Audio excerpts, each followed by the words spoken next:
بسم الله الرحمن الرحيم والصلاة والسلام على أشرف المرسلين. Salam alaikum. Bonjour tout le monde. Aujourd'hui, on va voir un autre sujet avec correction, toujours le module mesure électrique et électronique pour l'essence 2. Donc, les sujets de l'université,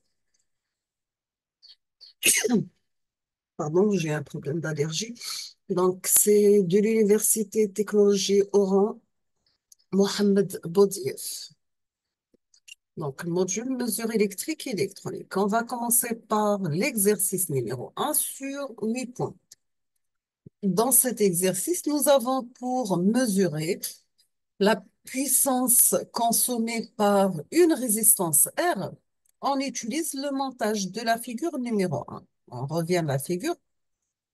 Une source de tension continue, E, délivre un courant dans la résistance. Il est mesuré par un ampère-mètre analogique A de classe A de résistance interne RA égale à 0,3 ohms sur un calibre de 100 milliampères. L'aiguille indique le courant mesuré égal à 50 milliampères. Un voltmètre analogique de classe A est branché en parallèle avec la résistance R. Sa résistance interne, elle est RV égale à 100 kilo-ohms sur un calibre de 10 volts. L'aiguille indique que la tension mesurée est égale à 7,5 volts. Donc, voici le montage de la figure numéro 1.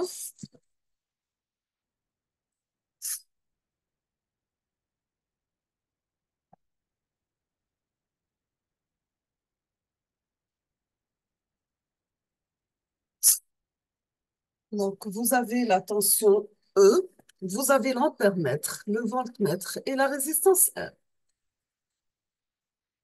On revient à la question. Donc, la première question, on vous demande de calculer la valeur de la résistance.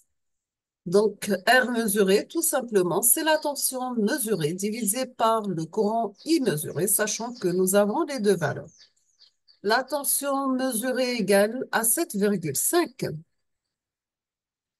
Donc, V mesuré égale à 7,5. Le courant I mesuré égale à 50 milliampères.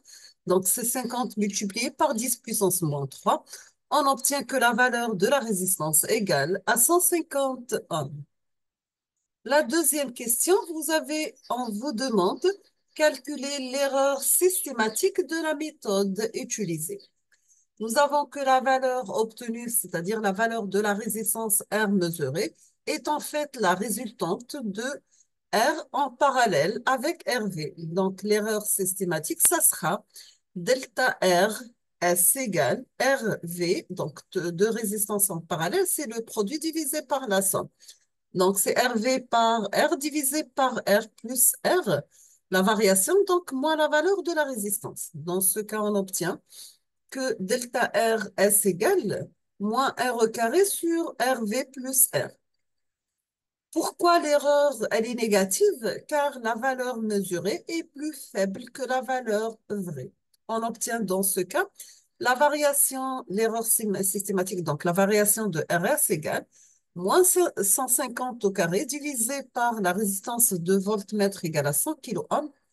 Donc 100K, donc c'est 100 multiplié par 10 puissance 3 plus 150, on obtient à peu près moins 0,3 ohms.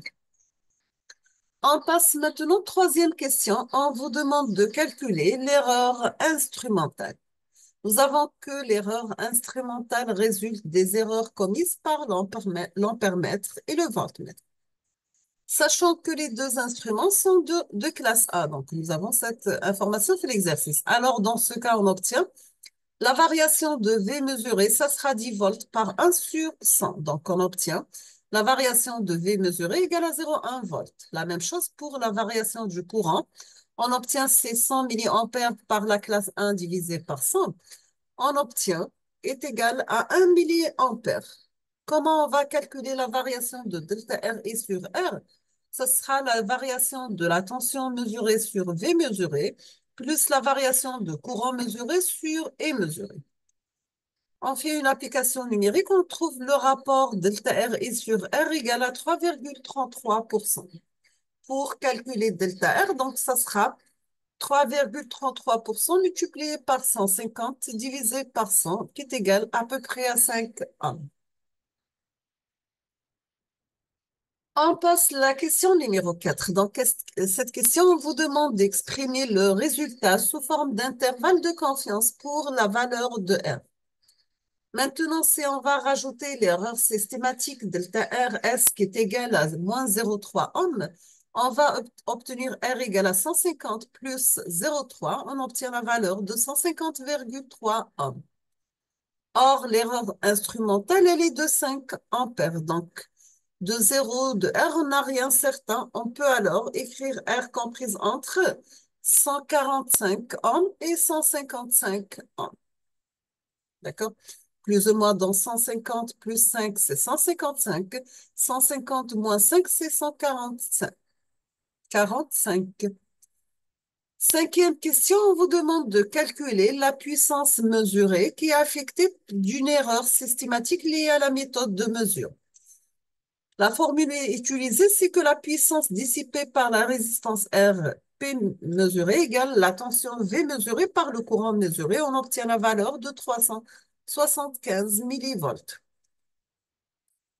On passe à la question numéro 6. On vous demande de calculer l'erreur systématique sur la puissance. Nous avons dans ce montage l'ampèremètre mesure en plus de courant à la résistance et R qui se passe dans la résistance un courant IV délivré par le voltmètre. Donc la résistance est forte mais non infinie. La puissance mesurée, c'est la somme de la puissance consommée par la résistance plus celle dissipée par le voltmètre. On obtient dans ce cas P mesuré égale PR plus la tension V mesurée par le courant I mesuré. Donc, l'application numérique, on peut remplacer EV par V mesuré sur RV. On obtient est égal à peu près 0,03 milliampères. Dans ce cas, on aura que la puissance dissipée par la résistance, ça sera 374,4 milliampères. Donc, 375, نقصنا منها 0,6 milliwatts, on obtient 374,4. On passe à la question numéro 7. Dans cette question, on vous demande de calculer l'erreur instrumentale sur la mesure de puissance. On doit utiliser la formule suivante. Donc, c'est la variation de P par P. Donc, ce sera la variation de V mesuré sur V mesuré, plus la variation de courant mesuré sur le courant mesuré. La même que pour la mesure de la résistance. Donc, c'est égal à 3,33%.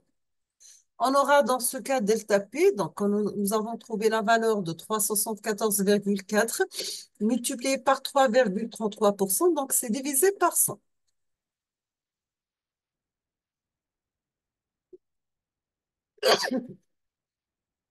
Pardon. Donc, on obtient la valeur de 13 milliwatts. On peut écrire la valeur de la puissance sous la forme 370 milliwatts. La 8e question, on vous demande d'exprimer le résultat correctement. On va arrondir pour tenir compte de nombre de chiffres significatifs. Donc, on aura la puissance, elle est comprise entre 357 et 383. Donc, vous avez 370 plus ou moins 13. Donc, vous aurez 300 plus, donc 370 زائد 13, c'est 383. 370 moins 13, c'est 357 milliwatts. Donc, ici, vous avez un signal triangulaire périodique de valeur maximale égale à U, compris entre moins T sur 2 et T sur 2. La tension V de T. La figure, donc cette figure, c'est pour l'exercice numéro 2. Pour l'exercice numéro 2, nous avons la figure numéro 2 représente un signal périodique triangulaire, V de T de période grand T, varie de 0 à 8.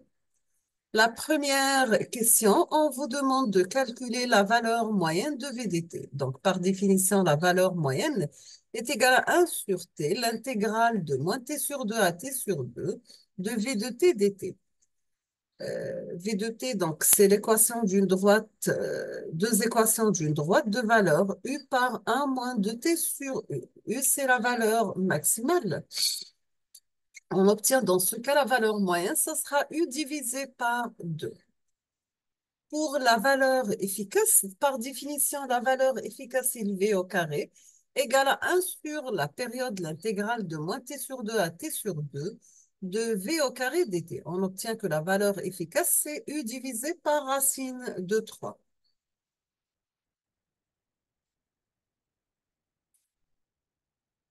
On termine avec l'exercice numéro 3 sur 4 points. Vous avez sur la figure numéro 3 un oscilloscope qui va afficher sur la voie Channel A